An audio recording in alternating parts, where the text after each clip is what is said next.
Berarti yang mengatakan ijazah SMA-nya Mas Gibran abal-abalan itu orang-orang itu sakit hati, orang-orangnya apa dikategorikan sebagai apa? Bajingan. Bajingan. Berarti nanti cocok bajingan. Jadi Anda yang mengatakan ijazah Mas Gibran itu abal-abalan adalah bajingan, begitu. Yang kedua orang-orang bermasalah. Oh, bermasalah. Ya, pemikirannya bermasalah. Orang-orang bajingan. Kenapa? Karena itu tadi selalu menggunakan frasa dugaan atau patut diduga gitu. Jadi dugaan-dugaan seseorang tidak bisa dihukum atas dasar menduga. Gitu. Jadi itulah dasarnya saya katakan mereka ini bajingan, mereka tidak memperhitungkan reputasi orang yang hancur, yang rusak, mereka tidak memperhitungkan. Jadi bajingan. Yang kedua ini orang-orang bermasalah. Contoh Roy Suryo. Roy Suryo selama ini kan diglorifikasi sebagai pakar telematika. Apa iya dia pakar telematika? No. Yang mendeklarasikan dia jadi pakar itu siapa dulu nih?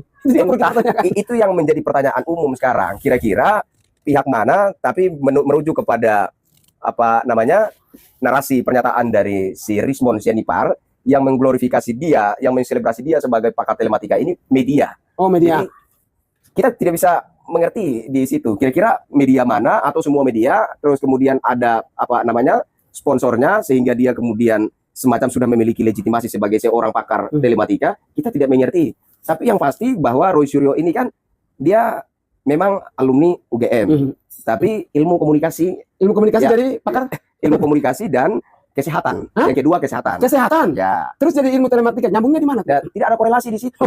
Berarti jadi tidak relevan ketika seorang Roy Suryo ini kemudian diglorifikasi sedemikian rupa bahwa dia adalah pakar telematika. Gitu. Kalau misalkan minta maaf, dokter hewan kemudian menangani pasien manusia masih logis, ya, masih masuk akal. Nah, tapi kalau apa ya petani yang tukang cangkul kemudian menangani pasien sakit jantung misalkan, repot. Nah, kita ibaratkan Roy Suryo seperti itu. Dia lulus ilmu komunikasi, ilmu kesehatan, lalu outputnya pakar telematika. Dari mana? Yang pertama. Terus siapa namanya? Dokter Tifo.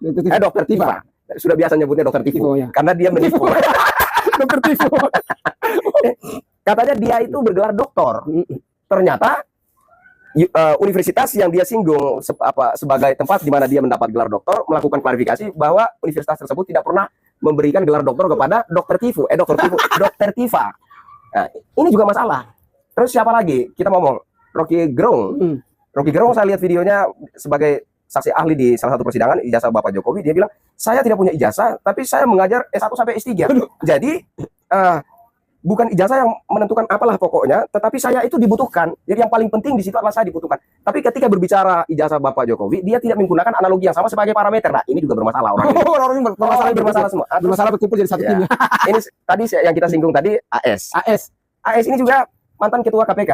Mantan ketua KPK pernah menjadi tersangka pemalsuan dokumen. Bermasalah juga. Orang-orang bermasalah. Ini mau jadi wakil presiden kan?